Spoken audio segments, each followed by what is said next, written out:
కోట్ల రాజకీయాలు వెనక్కిపోతున్నాయి, వేల కోట్ల రూపాయల రాజకీయాలు వెనక్కిపోతున్నాయి. ఇవాళ లక్షల కోట్లు సంపాదిస్తున్నటువంటి వ్యక్తులు రాజకీయాల్లోకి వస్తున్నారు. ఎక్కడికి వెళ్తున్నారు వీళ్ళు? అసెంబ్లీలోకి వెళ్తున్నారు, ఎమ్మెల్యేలుగా గెలిచి పార్లమెంటు సభ్యుల్లోకి వెళ్తున్నారు. వెనకట అసెంబ్లీలో ఎవరుండేవాడు అంటే నా సుందరయ్య ఉండేవాడు. భారత పార్లమెంటులో ఎవరుండేవాడు అంటే కమ్యూనిస్టు దిగ్గజం ఏకే గోపాలన్ ఉండేవాడు, తరిమేల నాగిరెడ్డి ఉండేవాడు.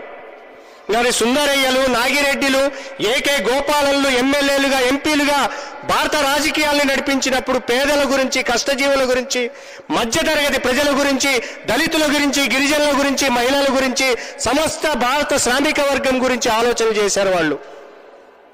పాలక వర్గాల గల్లా పట్టుకున్నారు వాళ్ళు చట్టసభల్లో. మా కష్టజీవులకు ఏం చేస్తారు అని గల్లా పట్టుకొని మరి రాజకీయాలు నడిపించారు వాళ్ళు.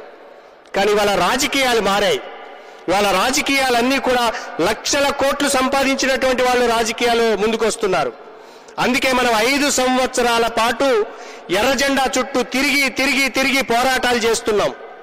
ఇంటి స్థలం కోసం, పెన్షన్ కోసం, పిల్లగాడి చదువు కోసం, వైద్యం కోసం, మన సౌకర్యాల కోసం అవసరమైనటువంటి పోరాటాలన్నీ ఏ జెండా పట్టుకొని చేస్తున్నాము అంటే ఎర్ర జెండా పట్టుకొని చేస్తున్నాం.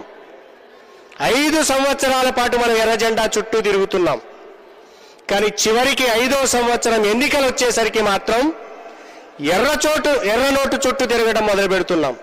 ఇది వాళ్ళ రాజకీయాల యొక్క ప్రత్యేకత. ఎర్ర నోటు అంటే ఎంత ఆకలి అవుతుంది. ఎర్ర నోటు అంటే ఎంత? ఇప్పుడు పోయింది అనుకుంటాను, రద్దయింది అది. ఎంత ఎర్ర నోటు అంటే 2000 ఇస్తే 5 సంవత్సరాల ఎర్రజెండా పోరాటాలు పక్కకు పోతున్నాయి. 2000 ఇస్తే 5 సంవత్సరాల పాటు మన కోసం, మీకోసం, నా కోసం, నా బిడ్డల భవిష్యత్తు కోసం పోరాటం చేసి త్యాగాలు చేస్తున్నటువంటి కమ్యూనిస్టు నాయకుల యొక్క త్యాగాలు కూడా పక్కకి పోతున్నాయి. ఎర్రజెండా పార్టీ యొక్క విలువలు కూడా పక్కకు పోతున్నాయి.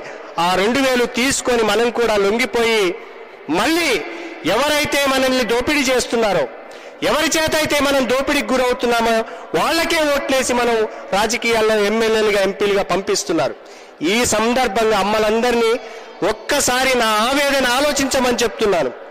అట్లాగే ఇక్కడ కూర్చున్నటువంటి సోదరులు, పెద్దలందరినీ కూడా ఆలోచించమని చెప్తున్నాను. రాజకీయము అంటే వీధి పోరాటం ఉంటుంది, చట్టసభ పోరాటం ఉంటుంది. మనం 5 సంవత్సరాలు వీధి పోరాటాలు చేస్తూనే ఉన్నాం, ధర్నా చేస్తున్నాం, రాస్తారోక చేస్తున్నాం, అనేక రకాల పోరాటాలు ప్రభుత్వాలపైన ఒత్తిడి పెంచడం కోసం పోరాటాలు చేస్తున్నాం. కానీ 5వ సంవత్సరం వచ్చేసరికి మనం ఓటు అనేటటువంటి అధికారాన్ని ఎర్రజెండాకి ఇవ్వట్లేదు. ఎక్కడైతే కష్టజీవులు, ప్రజలు వీధి పోరాటాల్లో పాల్గొని ఓటు అనేటటువంటి ఆయుధాన్ని కూడా కష్టజీవులైనటువంటి వాళ్ళు కమ్యూనిస్టు పార్టీలకు ఇచ్చారు. ఇవాళ భారతదేశంలో అన్ని రాష్ట్రాలని కేరళ కమ్యూనిస్టు రాష్ట్రం ఛాలెంజ్ చేస్తోంది. మా రాష్ట్రంలో అత్యంత పేదరికం లేకుండా ఇవాళ మేము పూర్తి చేయగలిగామని ధైర్యంగా ప్రకటించినటువంటి ఏకైక రాష్ట్రం కమ్యూనిస్టు కేరళ రాష్ట్రం.